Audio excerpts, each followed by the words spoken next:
Hello everyone. Greetings everybody. How are things with you? I hope you will be fine. Have a successful day. Welcome back science class.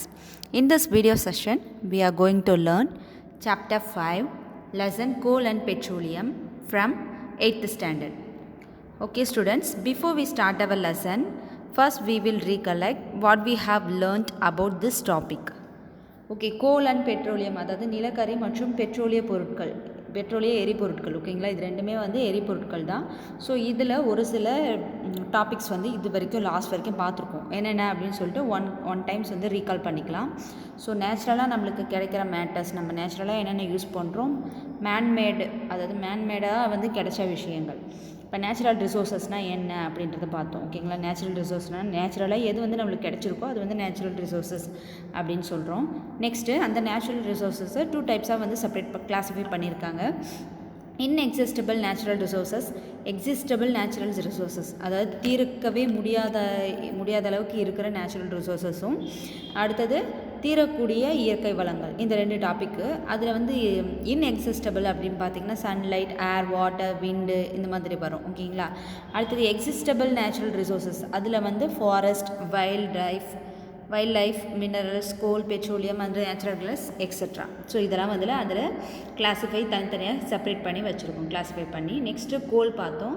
கோல் வந்து ஹார்டாக இருக்கும். ஓகேங்களா, so அது வந்து black கலரில் இருக்கும் அப்படின்னு வரைக்கும் பார்த்துருக்கோம். நெக்ஸ்ட்டு ஸ்டோரி ஆஃப் கோல் வந்து எப்படி ப்ரிப்பேர் ஆகுது, அதாவது கார்பனைசேஷன் ஃபுல்லாக வந்து இந்த பிளான்ட்டோட வேஸ்ட் பிளான்ட் செல்ஸ் தான் வந்து பிளான்ட்டோட பார்ட்ஸு, பிளான்ட் அண்ட் அனிமல்ஸ் இதில் வந்து இதெல்லாமே வந்து டிக்கே ஆகி அதுக்கப்புறம் அது வந்து அதிக ப்ரெஷர் அண்ட் டெம்பரேச்சர் அப்ளை ஆகி நம்மளுக்கு கார்பனைசேஷனாக கம்ப்ளீட் ஆகுது. ஓகேங்களா, அதாவது ஒரு கட்டையிலேருந்து கார்பனாக கன்வெர்ட் ஆகிற ப்ராசஸ் தான் கார்பனைசேஷன் அப்படின்ட்டு அது வரைக்கும் பார்த்துருக்கோம்.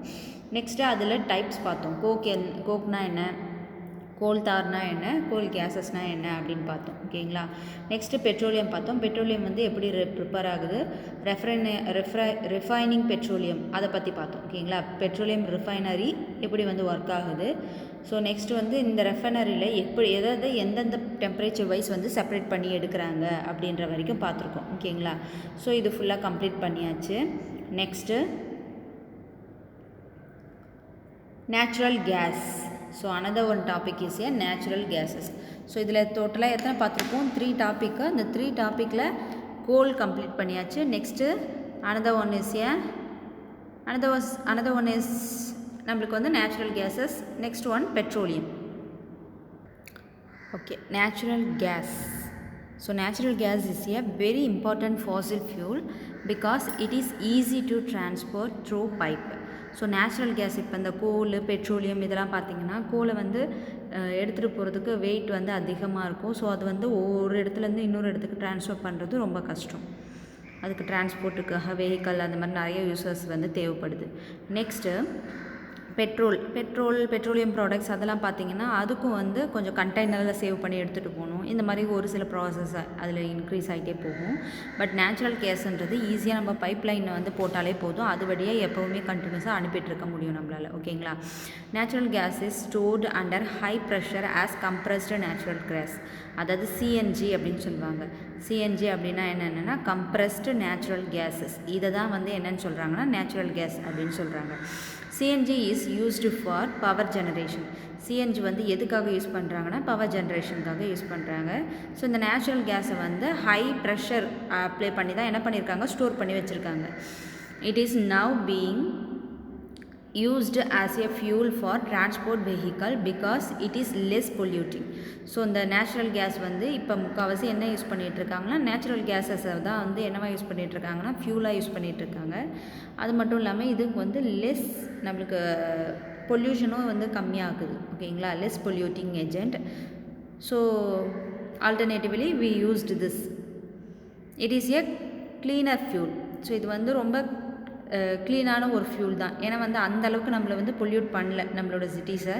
ஸோ நம்ம இதை யூஸ் பண்ணுறது ரொம்ப ரொம்ப நல்லது அப்படின்ற மாதிரி நம்மளுக்கு கவர்மெண்ட் வந்து மென்ஷன் பண்ணியிருக்காங்க. பட் இதோட ரேஞ்ச் பார்த்திங்கன்னா நம்மளுக்கு கம்மியாக தான் இருக்குது. ஸோ அதனால் எல்லோரும் யூஸ் பண்ண முடியாது. ஸோ ரேட்டும் கொஞ்சம் இன்க்ரீஸ் ஆகிருக்கு. Okay, The great advantage of CNG is that can be used directly for burning in homes and factories where it can be supplied through pipes. So அது வந்து என்ன பண்ண முடியும், ஈஸியாக வந்து நம்ம பேர்னிங்காக யூஸ் பண்ணிக்கலாம். ஃபேக்ட்ரியாக இருந்தாலும் சரி, இண்டஸ்ட்ரியல் எதுவாக இருந்தாலும் சரி, வீட்டுக்கும் நம்ம யூஸ் பண்ணிக்கலாம். Where it can be supplied through pipes, இதை வந்து நம்ம பைப்ஸ் மூலிமா தான் சப்ளை பண்ணிகிட்ருக்கோம். Such a network of pipes exist in Vadodara அப்படின்றது குஜராத்தில் இருக்குது. ஓகேங்களா. Some part of Delhi and other places. So குஜராத்லேருந்து some part of Delhi and other பிளேஸஸ்க்கு வந்து என்ன பண்ணுறாங்க, பைப் லைன் மூலயமா இதை வந்து எக்ஸிஸ்ட் பண்ணிகிட்ருக்காங்க. ஓகேங்களா. நேச்சுரல் கேஸஸை ஒரு சில இடத்துக்கு இதை கொடுத்துட்டு தான் இருக்காங்க. Natural gas is also used for a starting material for a manufacture of a number of chemicals and fertiliser and lot of chemicals வந்து ப்ரிப்பேர் பண்ணுறதுக்கு நம்மளுக்கு நேச்சுரல் கேஸ் வந்து ஒரு ஃபஸ்ட்டு இன்க்ரீடியண்ட்டாக வந்து நம்மளுக்கு யூஸ் ஆகுது. அதாவது ஸ்டார்டிங் மெட்டீரியல் அப்படின்னு சொல்லுவாங்க. ஓகேங்களா. தேவைப்படுற இன்க்ரீடியண்ட்டில் அதுதான் first one. India has vast reserve of natural gas. So இந்தியாவில் நிறையா இடத்துல வந்து நேச்சுரல் கேஸஸ் வந்து நம்மளுக்கு இருக்குது. நிறையா இடத்துல யூஸ் பண்ணிட்டு தான் இருக்காங்க. நம்மளுக்கு இங்கே நேச்சுரல் கேஸ் வந்து இந்தியாவிலே அதிகமாக கிடைக்குது. In our country natural gas has been found in Tripura, Rajasthan, Maharashtra and in the Krishna Godavari Delta. So இந்த கிருஷ்ணா கோதாவரி டெல்டா இருக்குது தெரியுமா, அந்த பிளேசஸில் தான் நம்மளுக்கு நேச்சுரல் கேஸஸ் அதிகமாக கிடைக்குது. மெயினாக திரிபுரா, ராஜஸ்தான், மகாராஷ்டிரா அந்த மாதிரி பிளேசஸில். நான் ஆல்ரெடி உங்களுக்கு சொல்லியிருக்கேன், ராஜஸ்தான் வந்து அது ஃபஸ்ட்டு உங்களுக்கு கிளைமேட் சேஞ்சஸ்னால தான் உங்களுக்கு எப்படி ஆயிருக்கு, ராஜஸ்தான் ஃபுல்லாக டெசர்ட்டாக மாறி இருக்குது. ஸோ அது ரொம்ப வருஷத்துக்கு முன்னாடி, அதாவது நம்மளாம் அது உலகம் வந்து ரெண்டாவது ஒரு தடவை உருவாச்சு அப்படின்ற மாதிரிலாம் நீங்கள் கதைலாம் கேட்டிருப்பீங்க. அது ரொம்ப வருஷத்துக்கு முன்னாடி அங்கே ஃபஸ்ட்டு உங்களுக்கு கடலாக இருந்தது. அதுதான் இப்போ உங்களுக்கு என்னவாக மாறி இருக்குன்னா டெசர்ட் ஏரியாஸாக மாறி இருக்கு. ஓகேங்களா. ஸோ அதே மாதிரி தான் ஒவ்வொரு இடத்துக்கும் கிளைமேட் சேஞ்சஸ்க்கு ஏற்ற மாதிரி அது சேஞ்ச் ஆகிட்டே இருக்குது. ஓகே. ஸோ அங்கே வந்து அந்த கடல் படுக்கைகள் அப்படின்னு சொல்லுவாங்கல்ல, ஸோ அதெல்லாம் இருந்ததுனால, அந்த படிமங்கள் இருந்ததுனால தான் நம்மளுக்கு அந்த பிளேசஸில் உங்களுக்கு பெட்ரோலியம் அப்புறம் வந்து நேச்சுரல் கேஸஸ் எல்லாமே உங்களுக்கு கிடச்சிட்ருக்கு. ஓகேங்களா. Can coal, petroleum and natural gas been prepared in the laboratory from dead organism. So இது வந்து ரொம்ப கஷ்டம், ஏன்னா அது வந்து ஸ்லோ ப்ராசஸ், ரொம்ப நாள் கழித்து தான் நம்மளுக்கு கிடைக்கும். ஸோ அதனால் நம்மளால் coal, petroleum and natural gases லெபார்ட்ரியில் கெமிக்கல் ப்ராசஸ் மூலயமா நம்மளால் உருவாக்க முடியாது. No, their formation is a very slow process and conditions for their formation cannot be created in the laboratory. So அந்த கோல், பெட்ரோலியம், நேச்சுரல் கேஸ் இதெல்லாம் prepare பண்ணுறதுக்கான கண்டிஷனை நம்மளால் இப்போ என்ன பண்ண முடியாது, லெபார்ட்ரியில் ப்ரிப்பேர் பண்ண முடியாது, ரெடி பண்ண முடியாது. அது மட்டும் இல்லாமல் இது ரொம்ப ரொம்ப ரொம்ப ரொம்ப slow process. Next, some natural resources are limited. So natural resources வந்து உங்களுக்கு கம்மியாக தான் இருக்குது. ஓகேங்களா. You have studied in the beginning of a chapter that some natural resources are existable like fossil fuel, forest minerals. So இந்த எக்ஸிஸ்டபிள் natural ரிசோர்ஸஸில் Fazil fuel பார்த்துருக்கோம். இந்த Fazil ஃபியூல்ஸில் 3 types பார்த்தோம். ஒன்று நேச்சுரல் கேஸஸ், அப்புறம் another one is goal and petroleum. Okay.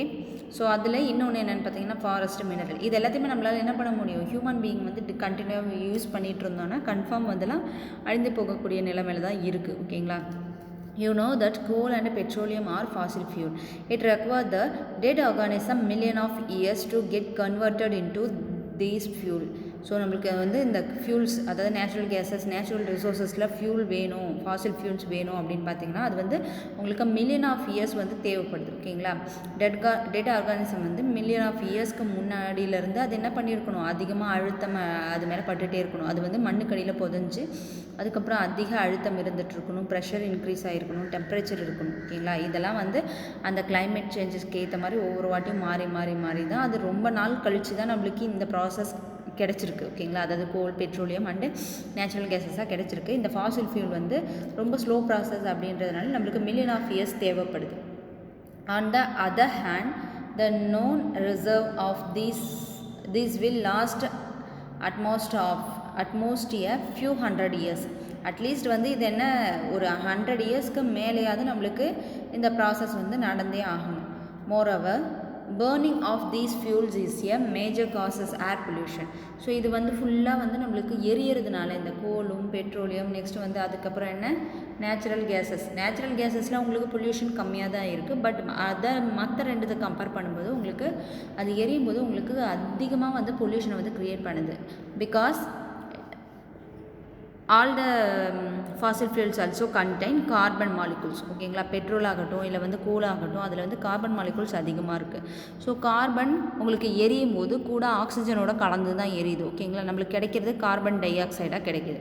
உங்களுக்கு black கலரில் burning ஆகி வெளியே வருது தெரியுமா, அது டஸ்ட் பார்ட்டிகல்ஸ். நெக்ஸ்ட்டு வந்து கார்பன் டை ஆக்சைடு, இது ரெண்டும் கலந்து தான் உங்களுக்கு பிளாக் கலரில் கிடச்சிட்ருக்கு. ஓகேங்களா, ஸோ கார்பன் டை ஆக்சைடு அதிகமாக வானத்தில் மேலே வந்து போக போக போக அவங்களுக்கு என்ன ஆகுது, ஏர் பொல்யூஷன், ஏர் வந்து ஃபுல்லாக பொல்யூட் ஆகிட்டே இருக்குது. their use is also linked to global warming. So global warming, அதாவது பசுமை வீட்டு விளைவு அப்படின்னு சொல்லுவோம். குளோபல் வார்மிங்கான மெயின் ரீசனாகவும் இது இருக்குது. ஓகேங்களா, their use is also global warming. It is therefore necessary that we use this fuel only when absolutely necessary. நம்மளுக்கு கன்ஃபார்ம் இது தேவை அப்படின்னா மட்டும்தான் யூஸ் பண்ணணும். தேவையில்லாத முடிஞ்ச அளவுக்கு வேறு ஏதாவது அவாய்ட் பண்ணிவிட்டு வேறு ஏதாவது யூஸஸ் பண்ணிகிட்ருக்கலாம். ஸோ ரொம்ப அர்ஜென்ட் அப்படின்னும் போது மட்டும் இதை யூஸ் பண்ணால் போதும். This will result in better environment, smaller risk of global warming and their availability for a longer period of time.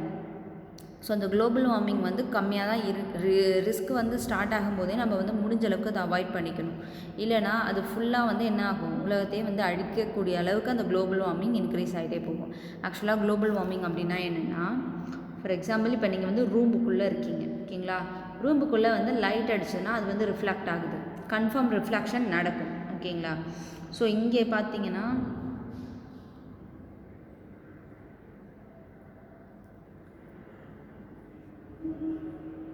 இதில் பார்த்தீங்கன்னா இதுதான் வேர்ல்டுன்னு வச்சுக்கோங்க. ஓகேங்களா, இது வந்து உங்களுக்கு பூமி, இது வந்து குளோபல் வார்மிங், அந்த புகைகள்லாம் இருக்குது தெரியுமா, ஏர் பார்ட்டிகல்ஸ், இது எல்லாமே வந்து உங்களுக்கு குளோபல் வார்மிங் ப்ராசஸ்னால வெளியே போன அந்த கார்பன் டை ஆக்சைட்ஸ் எல்லாமே வந்து, அதாவது ஏர் பொல்யூட் ஆகி இந்த கார்பன் டை ஆக்சைடு இன்னும் சில கேஸஸ் வந்து இந்த பூமியை சுற்றி இந்த மாதிரி படர்ந்து நின்றுக்கும். ஓகேங்களா, படர்ந்து இருக்கும்போது ஆக்சுவலாக இங்கே தானே சன்லைட் இருக்குது, சன்லைட் வந்து இப்படி பண்ணும்போது இப்படி இங்கே வந்து படர்ந்து நின்றுக்குது இங்கே. ஓகேங்களா, ஸோ இதில் ஓசோன் லேயர் வந்து கம்மியாகிட்டே இருக்குது. இது பட இந்த கேஸஸ் பட அதுக்குள்ளே ரியாக்ட் ஆகி என்ன பண்ணுது, இது எட்ட போயிடுது. நம்மளுக்கு வந்து CO2 இந்த மாதிரி கேஸஸ் தான் அதிகமாக போகுது. ஸோ இந்த கார்பன் மோனாக்சைடு, இந்த ஃபஸ்ட்டு கேஸ் பார்த்தீங்கன்னா ஓசோன்ன்றது O3, அதோட மாலிகுலர் ஃபார்மில் O3. ஸோ இங்கே போயிட்டு ஒரு ஓவை எடுத்துகிட்டு போயிடுது. ஓகேங்களா, அதனால் இந்த ஓசோன் லேயரோட டென்சிட்டி வந்து கம்மியாகிட்டே வருது. ஓகேங்களா, ஸோ ஓசோன் லேயரோட டென்சிட்டி கம்மியாகும்போது உங்களுக்கு என்ன ப்ராப்ளம் நடக்குதுன்னா, இந்த சன்லைட்டோட யூவி பார்ட்டிகல்ஸ், யூவி லைட் இருக்குல்ல, அது வந்து டேரெக்டாக உங்களுக்கு உள்ளே போகுது. உள்ளே போயிட்டு உள்ளே போகிறதுக்கு அலோவ் பண்ணுற இந்த குளோபல் வார்மிங் கேஸஸ், இப்படி படர்ந்துருக்குல்ல, இந்த கேஸஸ் வந்து உள்ளே போகிறதுக்கு அலோவ் பண்ணுது. பட் திரும்ப ரிட்டன் வெளியே போகிறதுக்கு அலோவே பண்ண மாட்டேங்குது. அப்படியே உள்ளே வந்து அந்த ஹீட் வந்து இப்படி ஸ்ப்ரெட் ஆகிற மாதிரி அது ஒரு சில ப்ராசஸை வந்து உண்டு பண்ணுது. ஓகேங்களா, இப்படி ஹீட் வந்து உள்ளுக்குள்ளே இருந்துச்சுன்னா நம்மளுக்கு என்ன ஆகும், அந்த பூமியோட வெப்பம் வந்து அந்த பூமி மேலே இருக்கிற வெப்பமும் சரி, அதை சுற்றி இருக்கிற ஹீட்னஸ் இன்க்ரீஸ் ஆக நம்மளோட கிளைமேட் சேஞ்சஸ் கண்டினியூஸாக மாறிட்டே தான் இருக்கும். ஓகேங்களா, அதுதானே உண்மை. அப்படியே இதேமாதிரி படர்ந்து இருக்கிறதுனால கீழே இருக்க வாட்டர் மாலிகுல் சன்லைட்னால் அப்சர்வ் பண்ணி போனாலும் இங்கேயே வந்து நின்றுடுதே தவிர அதுக்கு மேலே போகிறதில்ல.